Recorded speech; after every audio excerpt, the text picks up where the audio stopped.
Sherlock Holmes and the Conspiracy of Silver Iris. Chapter 1. The Enigma of the Silver Iris. It was on a dreary morning in November, as a dense fog clung to the cobbled streets of London, that a peculiar case came into our lives at 221B Baker Street. The fire in our hearth did little to chase away the damp chill that crept through the windows, and I was contentedly perusing the columns of the Times, when a sudden rap at the door announced an unexpected visitor. Holmes, stretched languidly on the settee with his pipe between his lips, raised an eyebrow at the sound, but made no move to rise. "If you would, Watson," he murmured, his sharp grey eyes fixed upon the ceiling. "I dare say this will be of interest." I rose to oblige, and as I opened the door, I was met by a young woman, her face pale with worry and her gloved hands trembling slightly. She stepped hesitantly into the room, her eyes darting from me to Holmes with a mixture of trepidation and hope. "Pray do sit down," I said, pulling forward a chair for her. "You have come to consult Mr. Sherlock Holmes, have you not?" "Indeed," she replied, her voice barely above a whisper.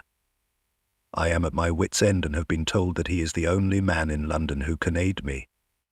Holmes, who had been observing her with his characteristically penetrating gaze, now sat upright. He gestured for her to proceed. "Miss Farnsworth," she supplied. "Edith Farnsworth."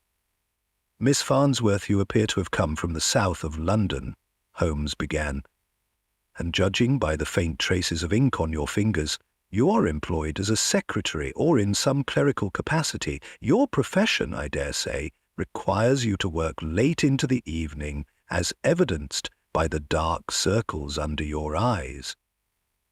The young woman's eyes widened. "Why, yes, Mr. Holmes. I work as a secretary for Mr. Hawthorne, a botanist of some repute." She hesitated, then withdrew a small package from her handbag. "It is this that has driven me to seek your counsel." She unwrapped the package to reveal a single flower, a silver iris of extraordinary beauty. Its petals shimmered with an almost metallic sheen, and it exuded a faint, sweet fragrance that filled the room. "A remarkable specimen," Holmes remarked, leaning forward to examine it. "And this was sent to you?" "Yes, sir. It arrived 3 days ago, along with this note." She handed him a slip of paper, upon which was scrawled in an elegant hand, beneath, "Beauty lies betrayal." Holmes studied the note intently, then turned his attention back to the flower. "An unusual gesture, Miss Farnsworth. Have you any notion as to its meaning?" She shook her head. "None, Mr. Holmes. At first, I thought it might be a romantic overture, but—" She faltered, her expression troubled. "The words on the note are far from loving, and now I cannot shake the feeling that this flower is some kind of warning." "Warnings, Miss Farnsworth, come in many forms," Holmes said thoughtfully, turning the flower over in his hands. "But I must ask, is there any reason someone might wish to harm or intimidate you?" "None that I can think of," she replied. "I live a quiet life and have no quarrels with anyone, but—" She hesitated again. "There is something peculiar I ought to mention. My employer, Dr. Hawthorne, has been rather agitated of late. He has received several unusual visitors in the past fortnight, and their conversations have been conducted in hushed tones behind closed doors." Holmes's eyes gleamed. "And these visitors, did you observe them closely?" "Only in passing," she admitted. "They were well-dressed gentlemen, but their manner was furtive, as though they did not wish to be seen." Holmes leaned back in his chair, steepling his fingers. "Dr. Hawthorne, you say, is a botanist of some repute. What field does he specialize in?" "Exotic plants," she answered. "He has a particular interest in rare flowers from the East and South America. The silver iris, in fact, is one of his prized specimens." "Ah," said Holmes, his tone sharpening, "so this flower may not be as innocuous as it appears. Tell me, Miss Farnsworth, has Dr. Hawthorne expressed any concern about theft or rivals?" "He has," she said. "Last week he discovered that one of his rare orchids had gone missing, and he was quite distressed about it. But he refused to notify the authorities, saying that it would draw unwanted attention." Holmes nodded, his expression inscrutable. "This matter warrants further investigation. Watson, fetch my magnifying glass, if you please." I retrieved the instrument, and Holmes subjected both the flower and the note to a meticulous examination. He sniffed the flower, then held it to the light, observing the faint traces of pollen on its petals. He scrutinized the note, his brow furrowing as he detected something on its surface. "A curious affair," he muttered. "The ink is of a type commonly used in official correspondence, and there are minute indentations on the paper, suggesting that the writer pressed heavily while composing the note. As for the flower, its provenance is evident, but the question remains, why send such a specimen, and to what end?" Miss Farnsworth's anxiety seemed to deepen as Holmes spoke. "Do you believe I am in danger, Mr. Holmes?" "It is too early to say," he replied. "But I shall endeavor to uncover the truth. For now I advise you to remain vigilant and report any further developments to me immediately." As she rose to leave, Holmes added, "And Miss Farnsworth, take care not to share the details of this matter with anyone, not even your employer. Discretion may prove to be your greatest safeguard." After she departed, Holmes turned to me with a look of quiet satisfaction. "Well, Watson, what do you make of it?" "A peculiar business," I admitted, but I failed to see the connection between the flower and Miss Farnsworth's employer. "Ah, but the connection is there, I assure you," Holmes said, lighting his pipe. "The silver iris is no mere trinket. It is a deliberate message, one calculated to elicit fear or provoke action. The question is, who sent it, and why?" As he spoke, his eyes gleamed with the fire of a man who had caught the scent of a trail. I knew then that this case would lead us into yet another labyrinth of intrigue where danger and deception lurked at every turn. What neither of us could foresee was how deep the mystery would run, or how deadly the consequences would prove to be. Chapter 2. A Macabre Discovery. The following morning dawned as grey and sullen as the last, with a pall of mist still clinging to the city like a shroud. Holmes, having risen unusually early, was deep in thought over the silver iris and the cryptic note left in our possession. I had barely begun to speculate aloud about Miss Farnsworth's peculiar visit when Mrs. Hudson entered, bearing a telegram. Holmes seized it eagerly, his sharp eyes scanning its contents. "Ah," he said, setting the paper down, "it appears our tranquil morning is to be disrupted, Watson. Lord Alistair Bentley has been found dead in his study, and the circumstances are most intriguing. Inspector Lestrade requests our immediate assistance." I hurriedly dressed, and within the hour we were rattling through the damp streets in a hansom cab. Holmes sat in silence, his face set in that familiar expression of intense concentration that always heralded the unraveling of some knotty problem. Upon our arrival at St. James's Square, we found the Bentley household in turmoil, with constables stationed at the gates and a throng of curious onlookers gathered beyond. Lestrade met us at the door, his usual brusque manner tempered by a certain unease. "A nasty piece of work, this," he said, as he led us inside. "Lord Bentley was discovered early this morning by his valet. The door was locked from the inside and there's no sign of forced entry. But it's what was left behind that's most unsettling." We were ushered into the study, a richly appointed room with dark wood panelling and shelves lined with leather-bound volumes, The body of Lord Bentley lay slumped over his desk, his head resting on a blotter stained with blood. Holmes stepped forward immediately, his keen gaze sweeping the scene. A single silver iris rested on the desk, its shimmering petals stark against the crimson backdrop. Pinned beneath the flower was a note bearing the words, "To see is to suffer." A singular choice of words, Holmes murmured, lifting the note delicately with his gloved hand. And remarkably consistent with the missive delivered to Miss Farnsworth, the connection grows more intriguing. "What connection?" Lestrade demanded. "Is this not simply the work of some lunatic with a penchant for flowers?" Holmes ignored the question, his attention fixed on the desk. He bent to examine a small, broken object lying near the body, the remnants of a wax seal, its edges still clinging to a fragment of parchment. "An interrupted correspondence, perhaps," he mused. "And what of the window, Lestrade?" "I see it is slightly ajar." "The window's latch is broken," Lestrade admitted. "But there's no sign that anyone entered or exited that way. The grounds were searched thoroughly." Holmes crouched by the window, inspecting the sill and the floor beneath it. "Interesting," he said softly, running a finger along a faint smear of wax on the wood. "This tells a tale, perhaps not the one we expect." He straightened abruptly and turned his attention to the body itself. "Watson, if you please. Your medical expertise will be invaluable here."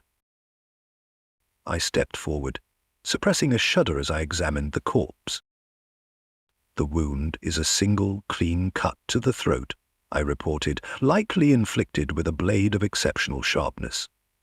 Death would have been swift." "And the time of death?" Holmes prompted. "Judging by the state of rigor mortis and the coolness of the body, I would estimate it occurred around midnight." "Precisely what I expected," Holmes said, his lips curving into a faint smile. "Tell me, Lestrade, was anything taken from the room?" "Not as far as we can tell," the inspector replied.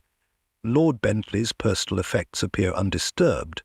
The room was locked from the inside, as I mentioned, and the key was found in his pocket."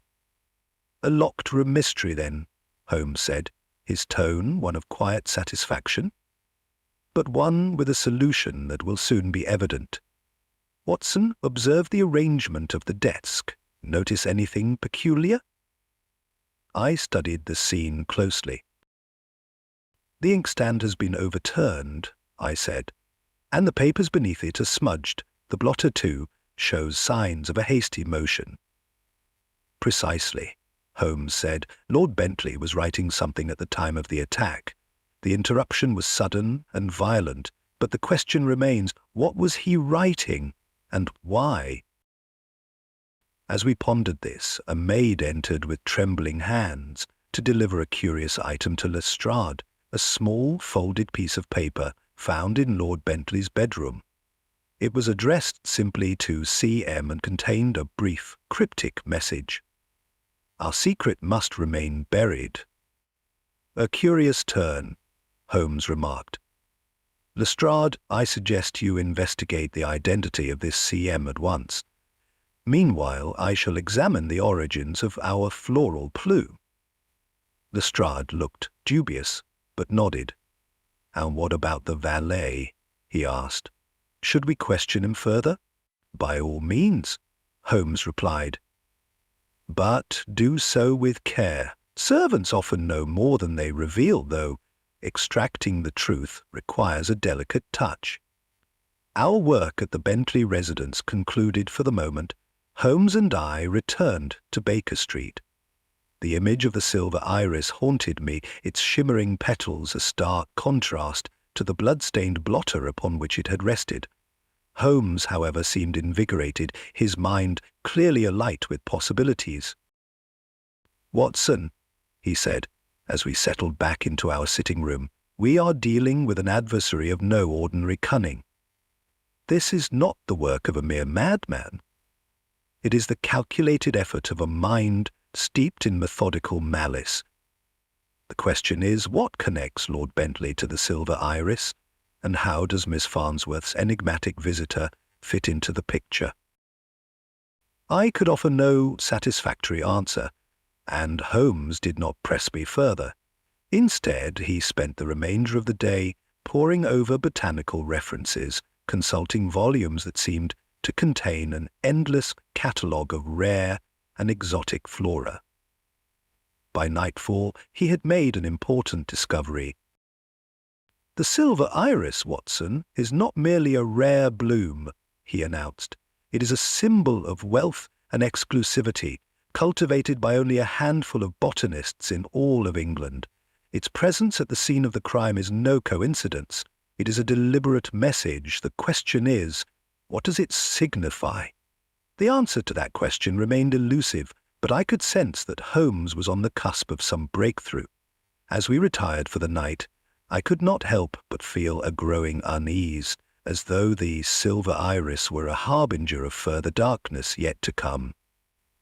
It was a feeling I could not shake, and as events would soon prove, it was not without justification. Chapter 3. A Whisper of Scandal.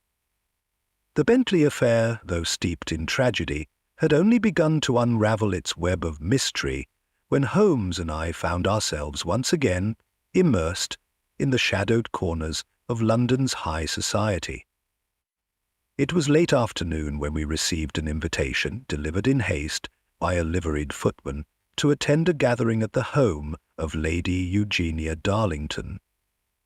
A name synonymous with opulence, Lady Darlington was renowned for hosting salons that brought together the most influential figures of the city. Holmes, his eyes alight with intrigue, saw in this event an opportunity to probe the circles in which Lord Bentley had moved. "Do you expect we shall find answers in a drawing-room, Holmes?" I asked, somewhat sceptical as we prepared for the evening. "The answers, Watson, are often whispered behind fans or concealed within the knowing glances exchanged across a ballroom. High society hides its sins with a veneer of civility, but rest assured the truth will out," he replied, fastening his collar with deliberate precision. Lady Darlington's residence was an exquisite Georgian townhouse, its windows aglow with the golden light of 100 gas lamps. We arrived to find the place thrumming with the hum of conversation and the soft strains of a string quartet. Holmes, with his unerring ability to blend into any setting, moved effortlessly through the crowd, his sharp eyes darting from one face to another as if cataloguing the secrets hidden behind their carefully curated facades. It was not long before we were introduced to Mrs. Clara Moorcroft, a widow of striking beauty whose name had already surfaced in our inquiries. She greeted us with a practiced smile, though I noted a flicker of something, perhaps unease. She greeted us with a practiced smile, though I noted a flicker of something, perhaps unease or recognition, as Holmes's piercing gaze settled upon her. "Mr. Holmes, Dr. Watson," she said, her voice smooth as silk. "A pleasure to make your acquaintance, though I must confess the presence of London's foremost detective at such an event is both a surprise and a curiosity." "The pleasure is ours, Mrs. Moorcroft," Holmes replied, his tone polite yet probing. "I trust you knew Lord Bentley well?"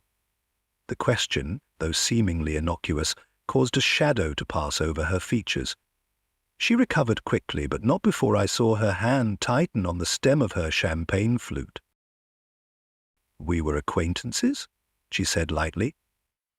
"Lord Bentley was a charming man, though prone to certain excesses. I imagine his untimely death has cast a pall over many in this room." "Indeed," Holmes said, his expression inscrutable. "It is a tragedy that raises many questions. For instance, were you aware of his recent interest in exotic botany?" Mrs. Moorcroft's composure faltered for the briefest of moments. "Botany? No, I cannot say that I was. Such pursuits seem rather far removed from Lord Bentley's usual inclinations." Curious, Holmes remarked, for it appears that a particular flower, the silver iris, played a role in his final moments. You have not, by chance, encountered such a specimen? I have not, she said, her voice cool but her eyes betraying a flicker of unease. Now, if you'll excuse me, gentlemen, I must attend to my other guests. As she departed, Holmes turned to me with a faint smile. Did you notice her reaction, Watson? It was as if she were caught in a sudden draught. Mrs. Moorcroft is a woman accustomed to veiling her thoughts, yet even she could not entirely conceal her discomfort at the mention of the silver iris. Do you believe she is implicated? I asked. It is too early to say, he replied, but she is certainly entwined in the threads of this mystery. Let us observe her further. The evening progressed, and Holmes's subtle inquiries revealed a tapestry of rumours and half-truths. Lord Bentley, it seemed, had been entangled in a liaison with Mrs. Moorcroft, a connection that was whispered of in tones of both envy and censure. Yet there was more. Murmurings of financial entanglements, of secret investments, and disputes among a select group of gentlemen. The name of Sir Edwin Harper surfaced repeatedly, a philanthropist with a reputation for discretion and a known associate of both Bentley and Dr. Hawthorne. Holmes, ever perceptive, noted these connections with evident satisfaction. "The plot thickens, Watson," he said, as we took our leave. "It appears that Lord Bentley's life was far more complex than it seemed, and Mrs. Moorcroft is but one piece of a larger puzzle." The following day, our investigations led us to Sir Edwin Harper's residence, a stately home that exuded an air of quiet wealth. Sir Edwin, a man of advanced years and solemn demeanour, received us in his study. He listened patiently as Holmes outlined the purpose of our visit. "Lord Bentley was a dear friend," Sir Edwin said, his voice tinged with sorrow. "His death is a terrible loss. I cannot fathom who would wish him harm. And yet, Sir Edwin, harm has come to him," Holmes said. "Do you recall any disputes or dealings that might shed light on this matter?" Sir Edwin hesitated, then said, "There were disagreements, I suppose, though nothing of serious consequence. Bentley had a fiery temper, but he was a good man at heart." "And what of his interest in exotic botany?" Holmes pressed. The question seemed to startle Sir Edwin. "Botany, I am aware of no such interest. He had little patience for such pursuits." "Curious," Holmes remarked, "for it was a flower, the silver iris, that was left at the scene of his death. Have you encountered such a bloom?" Sir Edwin shook his head. "No, Mr. Holmes, I have not. But if you believe it significant, I shall do what I can to assist you." As we departed, Holmes was silent, his expression pensive. It was not until we were ensconced once more in our sitting room at Baker Street that he spoke. "The threads of this case are becoming clearer, Watson," he said, pacing the room.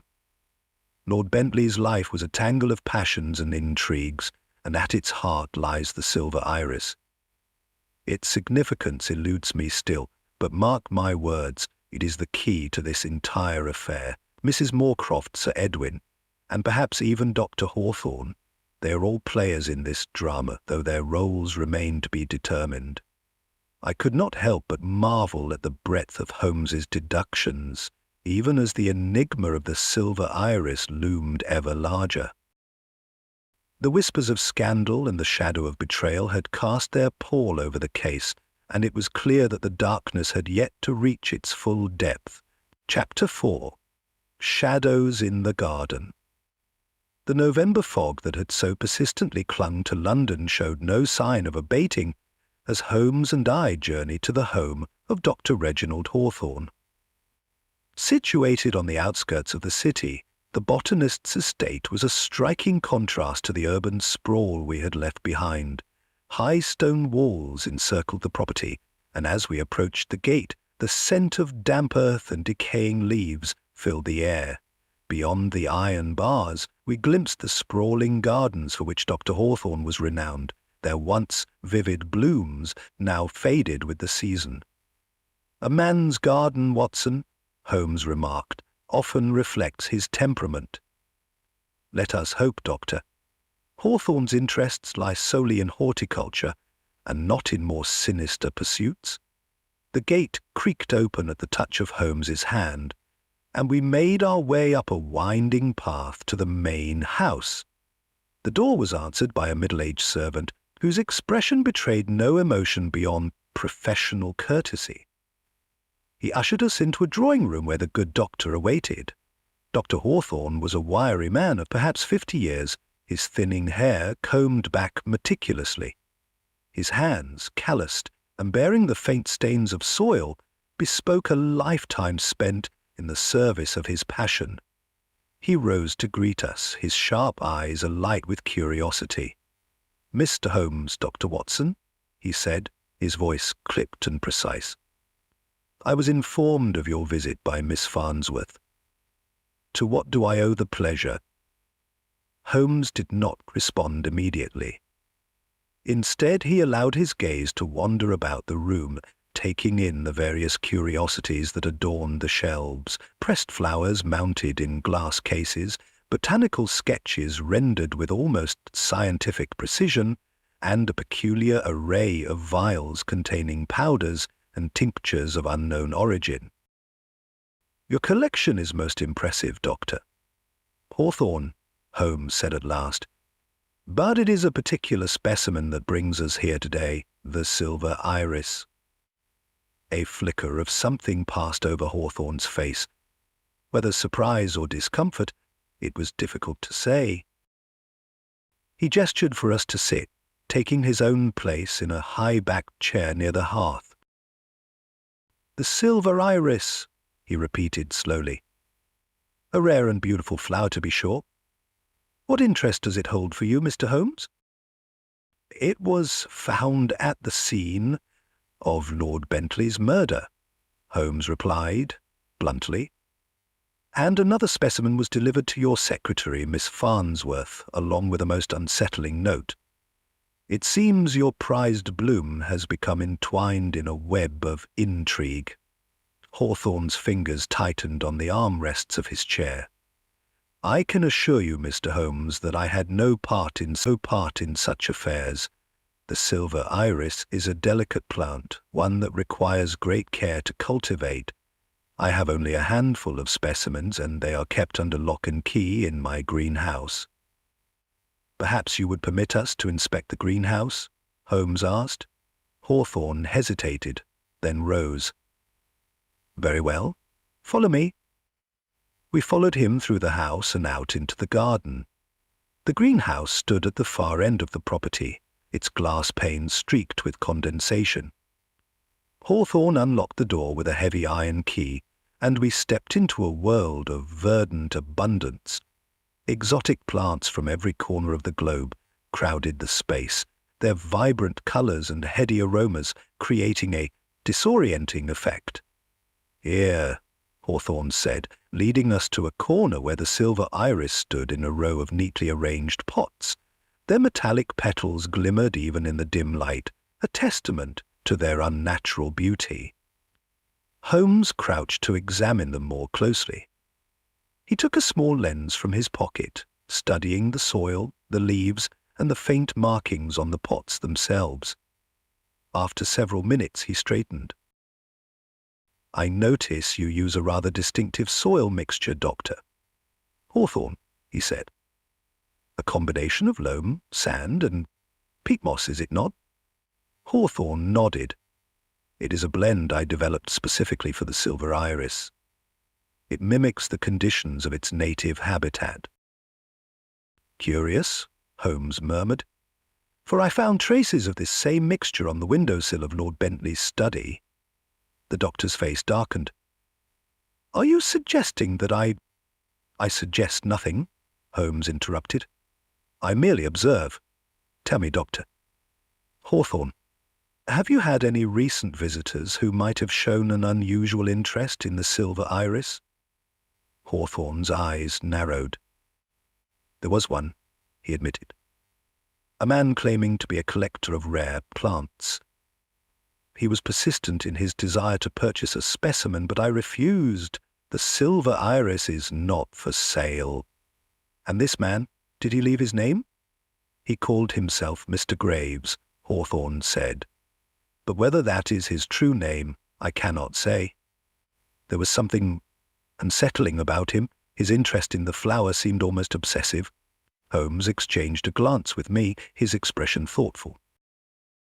"One final question, Dr. Hawthorne. Have you experienced any thefts or disturbances in your greenhouse?" Hawthorne hesitated. "A week ago, one of my orchids went missing. It was an unusual specimen, but not as valuable as the silver iris. I assumed it was a simple act of vandalism." "Assumptions, Dr. Hawthorne, are often the enemy of clarity," Holmes said. "I thank you for your time and your candor, Watson. I believe we have learned all we can here." As we made our way back to Baker Street, I could see that Holmes's mind was already at work, piecing together the fragments of the case. The name, Mr. Graves, and the missing orchid had added new dimensions to the mystery, though their significance remained elusive. "What do you make of it, Holmes?" I asked as we stepped into our sitting room. "Doctor, Hawthorne is a man of science, but he is not without his secrets," Holmes replied. "The traces of soil on Lord Bentley's windowsill and the mention of this mysterious Mr. Graves suggest that the silver iris is more than a mere flower. It is a symbol, Watson, one that points to a deeper conspiracy. The theft of the orchid, too, may prove to be a thread worth following. For now we must wait and watch. The game, as they say, is afoot." As Holmes lit his pipe and settled into his chair, I could not help but feel a growing sense of foreboding. The shadows in Dr. Hawthorne's garden seemed to stretch far beyond the greenhouse, reaching into the dark recesses of London's high society. Whatever secrets the silver iris concealed, they were certain to lead us into ever greater peril. Chapter 5. The Second Murder. The events of the following day plunged us deeper into the heart of the mystery surrounding the silver iris. The air of unease that had settled over Baker Street the previous evening had scarcely lifted when Inspector Lestrade arrived at our door, his face pale and drawn. "Another murder, Holmes," he announced grimly as he stepped into our sitting room. "Mrs. Clara Moorcroft has been found dead in her home, and I'll be damned if the details aren't as chilling as those of Lord Bentley's case." Holmes, who had been lounging in his chair with a cigarette balanced between his fingers, sprang to his feet at once. "Mrs. Moorcroft," he repeated, "this grows ever more curious. Tell me, Lestrade, were there any peculiarities at the scene?" Lestrade hesitated as if struggling to find the words. "It's the same blasted flower, Holmes, another of those silver irises left on her dressing table, and a note, too. It reads, 'Lies bloom where trust withers.'" Holmes's eyes narrowed. "Fascinating," he murmured. "And the manner of her death?" "A knife this time," Lestrade said. "A single stab to the heart, clean and precise, just like the Bentley case. The door was locked from the inside and the windows were bolted shut. If there's a pattern here, I'll be damned if I can see it." Holmes said nothing more, but the intensity of his expression spoke volumes. Within minutes, we were on our way to Mrs. Moorcroft's residence, a modest yet elegantly furnished house on the southern edge of London. As we arrived, the scene was much the same as it had been at Lord Bentley's. A constable stationed at the door, a gaggle of curious neighbours murmuring in the street, and an oppressive silence hanging over the house itself. The bedroom where Mrs. Moorcroft had met her end was a picture of domestic tranquillity marred by sudden violence. She lay upon the floor near the dressing table, her face serene in death, as though she had been taken by surprise. The silver iris, its metallic petals gleaming faintly in the morning light, rested upon a folded note Holmes moved with swift precision, examining every detail of the scene. He studied the angle of the knife wound, the placement of the flower, and the faint smudges of dust on the floorboards. At length, he turned to Lestrade. "Do you notice anything peculiar about the dressing table?" he asked. Lestrade frowned. "Nothing out of the ordinary, Holmes. It's a woman's dressing table, plain as day." "On the contrary," Holmes said, pointing to the edge of the table, "observe the faint scratches here. They suggest that something, a box, perhaps, was recently removed. And these marks on the floor indicate that the chair was moved with some force." Lestrade's brow furrowed. "Are you suggesting someone was searching for something?" "Precisely," Holmes replied. "The question is, what were they looking for, and did they find it?" He turned his attention to the note. Unfolding it carefully, he scrutinized the handwriting, his keen eyes taking in every detail. "The same hand as the previous note," he said. "Elegant, deliberate, and faintly suggestive of a continental education. Tell me, Lestrade, was anything else disturbed in the house?" "Not that we've found," Lestrade said. "Whoever did this was precise, just like before. No mess, no signs of struggle." "A professional, then," Holmes said, "and one who knew exactly what they were about." As Holmes continued his examination, I found my gaze drawn to the silver iris. Its strange, almost otherworldly beauty seemed incongruous in the grim setting of the murder scene. I could not help but feel that the flower itself was a clue, though its meaning remained frustratingly elusive. At length, Holmes straightened. "We have learned much here, Watson, though the full significance of these details is not yet apparent. Lestrade, I must trouble you to investigate Mrs. Moorcroft's recent correspondence. Look for any letters, notes, or receipts that might shed light on her associations." Lestrade nodded. "And what will you be doing, Holmes?" Holmes's lips curved into a faint smile. "I shall be pursuing a different thread of the tapestry, one that leads us to the heart of this conspiracy. Come, Watson, we have much to discuss." Back at Baker Street, Holmes's mood was one of quiet intensity. He paced the room, his hands clasped behind his back as he spoke. "The murders of Lord Bentley and Mrs. Moorcroft are linked not only by the silver iris, but by the deliberate manner in which they were carried out. The locked doors, the precision of the killings, and the cryptic notes all point to a mind of exceptional cunning. Yet, there is more here than mere method. There is motive. And that motive, Watson, lies in the connections between our victims." "But what connection exists between Lord Bentley and Mrs. Moorcroft?" I asked. "Aside from their acquaintance in high society, I can see none." Holmes paused, his gaze fixed on the window. "Their connection, Watson, may not lie in their public lives, but in their private dealings. Lord Bentley's involvement in the trading company we uncovered was no coincidence, and Mrs. Moorcroft's reaction to the silver iris suggests she, too, was entangled in its affairs.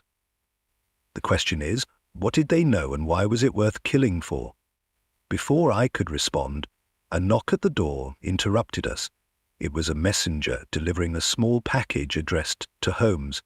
He opened it carefully, revealing a single, dried silver iris pressed between the pages of an old ledger. The ledger itself was stamped with the insignia of the defunct trading company we had uncovered days earlier. Holmes's eyes gleamed with excitement as he leafed through the pages. "Here it is, Watson," he said. "Proof of transactions that link our victims to a web of financial intrigue. These entries correspond to the names of prominent individuals, including Sir Edwin Harper and Dr. Hawthorne. It seems our trading company was more than it appeared." "But what does this mean for the case?" I asked. "It means, Watson, that we are dealing with a conspiracy rooted in greed and betrayal. The silver iris is not merely a symbol, it is a message to those who have crossed a line, a warning or perhaps a mark of retribution, and if we are to unravel this mystery, we must follow the trail wherever it leads, even into the darkest corners of London's high society. As Holmes spoke, I felt a chill run down my spine. The case had grown far more sinister than I had anticipated, and the shadows surrounding the silver iris seemed to deepen with every step we took. Yet I knew that with Holmes's brilliance leading the way, the truth, no matter how dark, would ultimately come to light. Chapter 6. A Key to the Puzzle. It was on a particularly frigid morning, as the frost clung to the window panes of 221B Baker Street, that the next piece of the puzzle fell into place. Holmes, having spent the better part of the night poring over the ledger that had mysteriously arrived the day before, now sat with a look of quiet triumph upon his face. His fingers drummed lightly against the arm of his chair, the only outward sign of the inner calculations that were undoubtedly taking place. "Watson," he said at last, breaking the silence, "the hour has come to confront the shadows lurking within this case. The ledger, as you may have surmised, is a veritable map of deceit, pointing us toward the nexus of this conspiracy." "You have deciphered its significance, then?" I asked, setting down the morning paper. "Indeed. Within its pages lie records of financial transactions involving Lord Bentley, Mrs. Moorcroft, and, most intriguingly, Sir Edwin Harper and Dr. Reginald Hawthorne. The sums in question are vast, their origins dubious, and their destinations cloaked in secrecy. These dealings center around the acquisition of rare artifacts and, I suspect, something far more perilous." Before I could press him further, Mrs. Hudson entered with a letter. Holmes took it with a nod of thanks, and as he read, his expression grew grave. "This, Watson, is the final confirmation I required," he said, handing the letter to me. It was penned in an elegant yet hurried hand, and bore the signature of Sir Edwin Harper. The contents were cryptic but urgent. "Mr. Holmes, I fear the truth is closing in upon us. The silver iris is more than a symbol. It is a death knell for those who know too much. I beg you, come to my residence at once. I shall explain all." "A plea for aid," I observed. "Do you believe Sir Edwin's fears are genuine?" "Beyond doubt," Holmes replied, rising from his chair. "He is a man accustomed to control, yet his letter reveals desperation. We must not delay." Within the hour, we arrived at Sir Edwin's stately home, where a sombre butler led us to the study. Sir Edwin stood by the window, his hands clasped behind his back, and his posture rigid with tension. He turned as we entered, his face lined with worry. "Mr. Holmes, Dr. Watson," he said, his voice heavy. "Thank you for coming. I confess I find myself in a most precarious position." "You fear for your life," Holmes said matter-of-factly. "And with good reason, but before we address your safety, you must tell us everything you know." Sir Edwin hesitated, then nodded. "Very well. Several years ago I became involved in a trading company, one that sought to acquire and sell rare artifacts. Among these items was a collection of botanical specimens, including the silver iris. At first it seemed a legitimate enterprise, but I soon discovered that the company was little more than a front for smuggling and extortion. Lord Bentley and Mrs. Moorcroft were also shareholders, though neither was privy to the full extent of the operation." "And Dr. Hawthorne?" Holmes prompted. "He was approached as a consultant, given his expertise in exotic flora," Sir Edwin said. "But I suspect his role went far deeper. He developed a fascination with the silver iris, seeing it not only as a scientific marvel but as a symbol of power. The flower became the centerpiece of the company's dealings, its rarity lending it an air of mystique. But when disputes arose among the shareholders, threats began to surface. Holmes's eyes gleamed. And these threats, did they culminate in action? They did, Sir Edwin said, his voice dropping to a whisper. When Lord Bentley sought to expose the operation, he was silenced. Mrs. Moorcroft, I fear, met the same fate when she attempted to withdraw from the company. And now I am the last remaining link. Holmes regarded him for a long moment. There is one question that remains unanswered, Sir Edwin. Who orchestrates this conspiracy? Sir Edwin's face paled.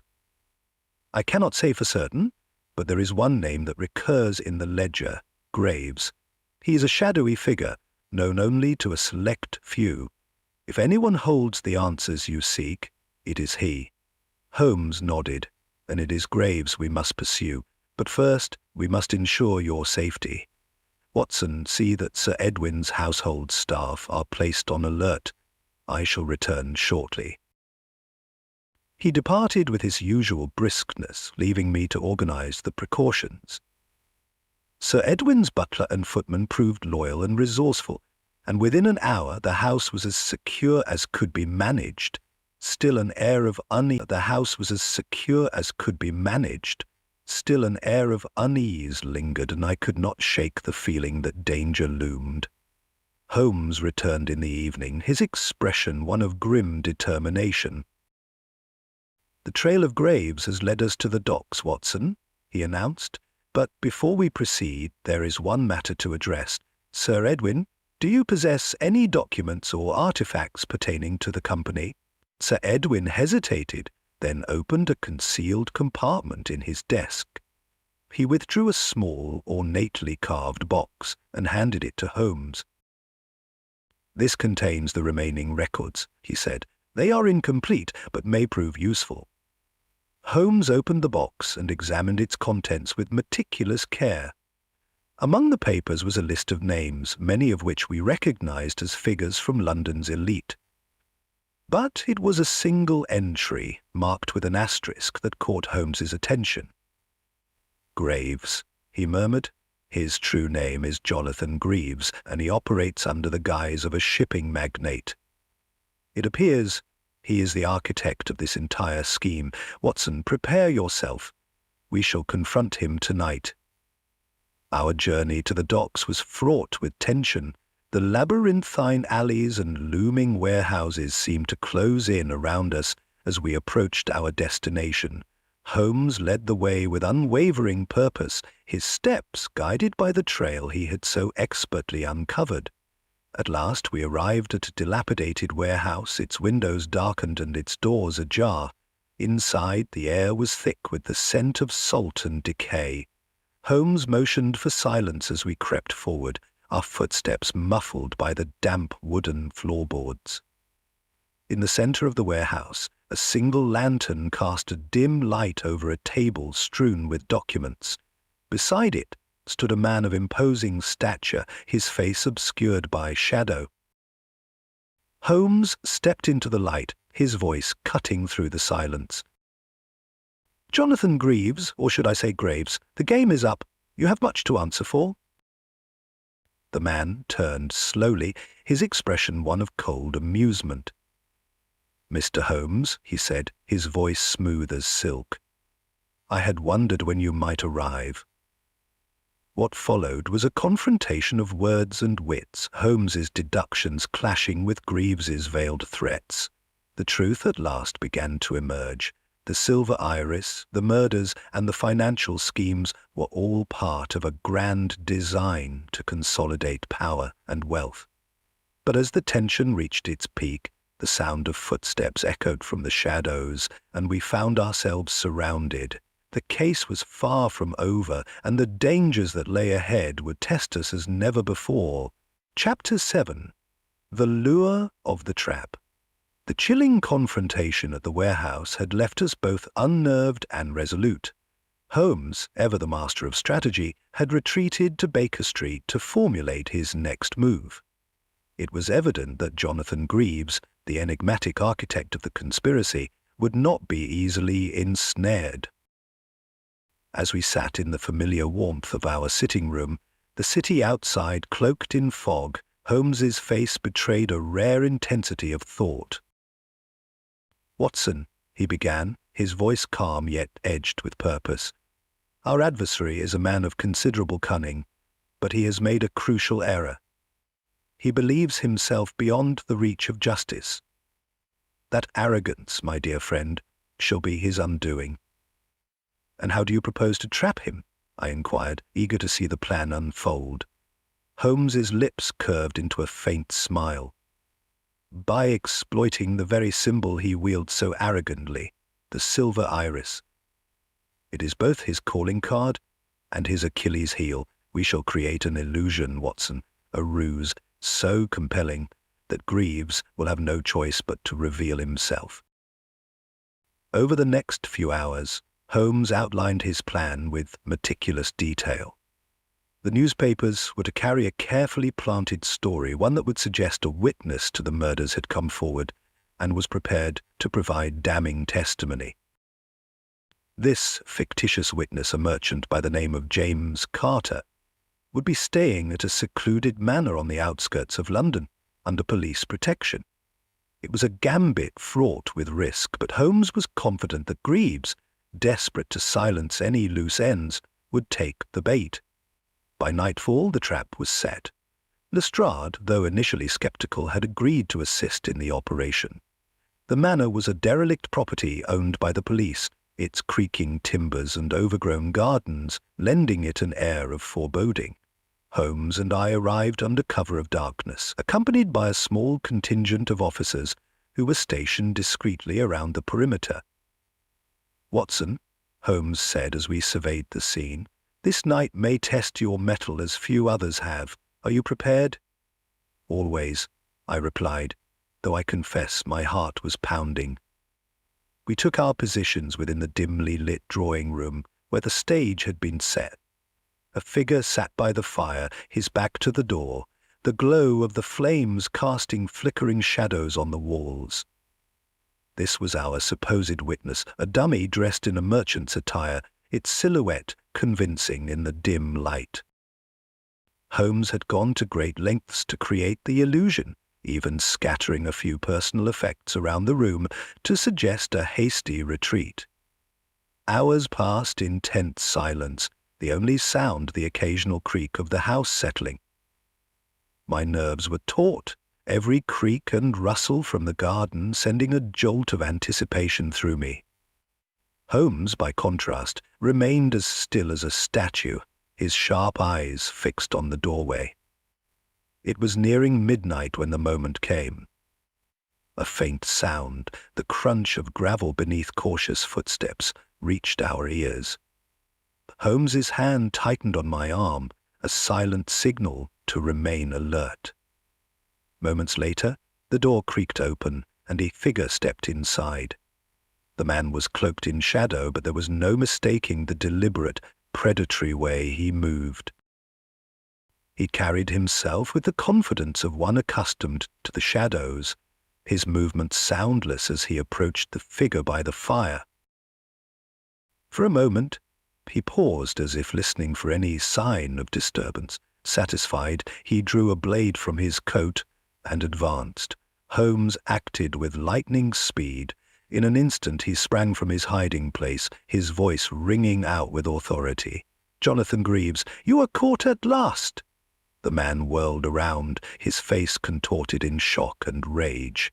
Before he could react further, the room was flooded with light as Lestrade and his officers emerged from their positions, their pistols trained on the intruder. "It's over, Greaves," Lestrade said, stepping forward. "We've got you now." For a moment it seemed as though Greaves might resist. His hand tightened on the blade, his eyes darting toward the nearest window. But the realization of his predicament soon settled over him, and he dropped the weapon with a snarl of frustration. "You've been most thorough, Mr. Holmes," he said, his voice dripping with sarcasm. "But tell me, how did you know I would come?"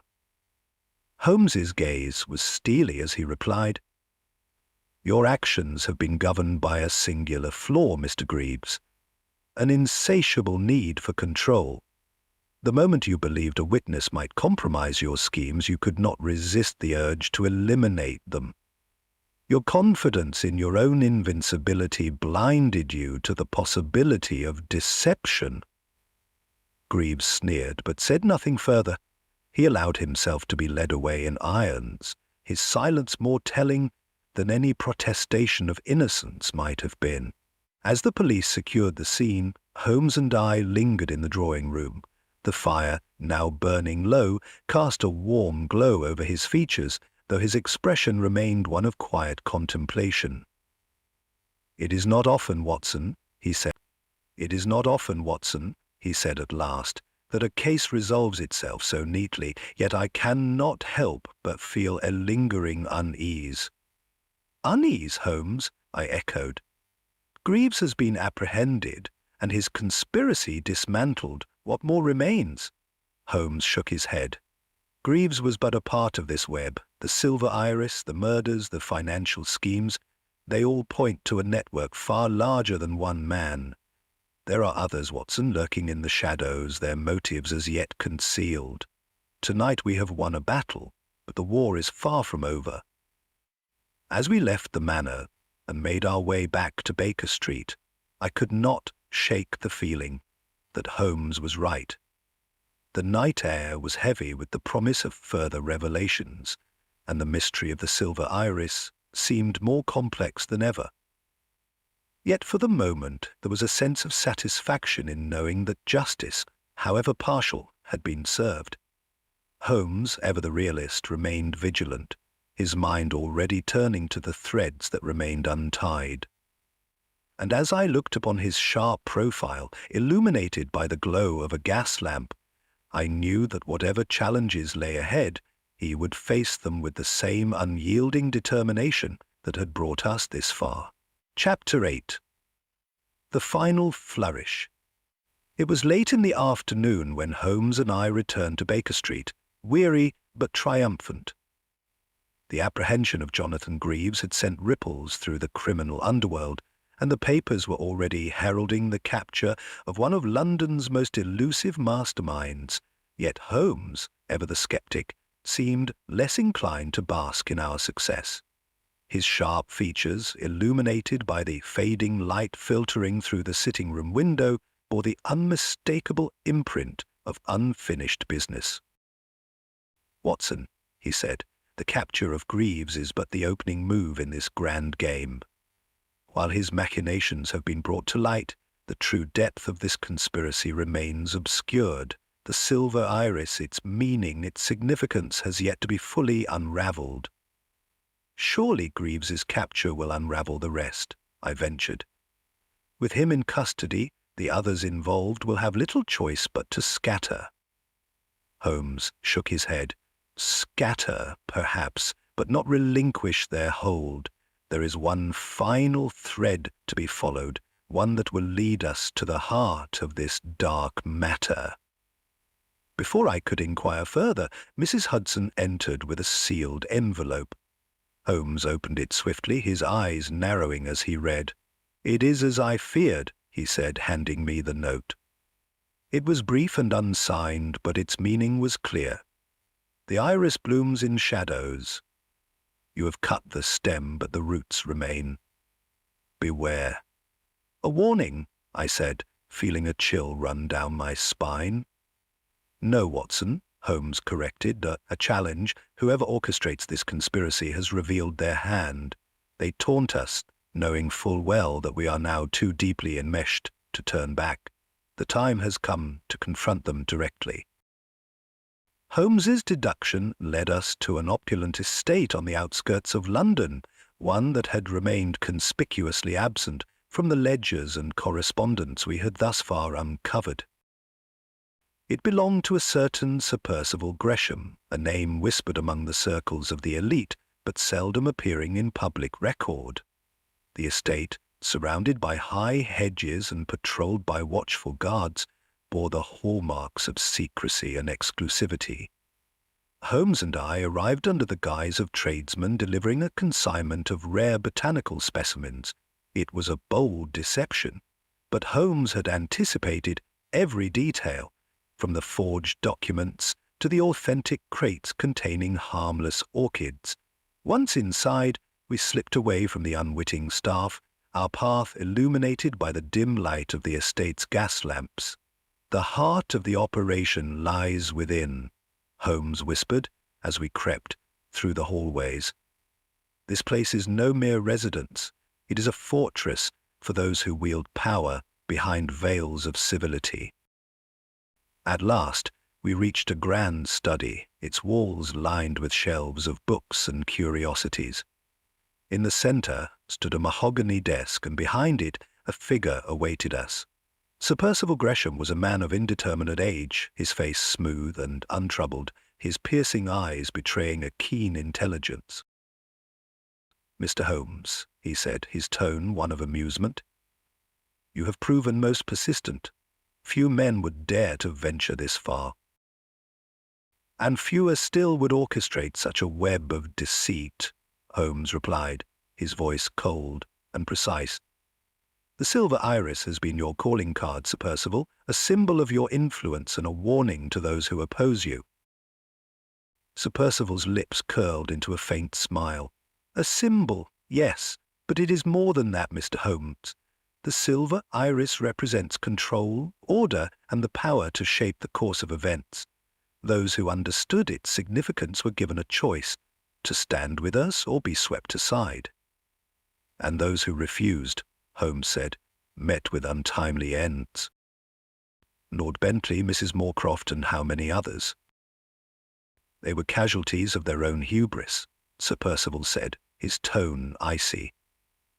"They sought to undermine what we have built, to expose what must remain hidden. Their fate was inevitable." "You speak as though their lives were mere obstacles," Holmes said, his voice sharp. "But your empire, Sir Percival, is built on treachery and greed. It ends tonight." Sir Percival's expression darkened. "You overestimate your position, Mr. Holmes. Even if you leave this estate alive, you will find that our reach extends far beyond these walls." At that moment, a hidden door opened, and several armed men entered the room. I felt a surge of panic, but Holmes remained calm, his gaze fixed on Sir Percival. "Do not mistake caution for cowardice," Holmes said evenly. "My presence here is known to the authorities. Even now Lestrade and his men are closing in. Surrender, and perhaps some measure of leniency will be afforded you."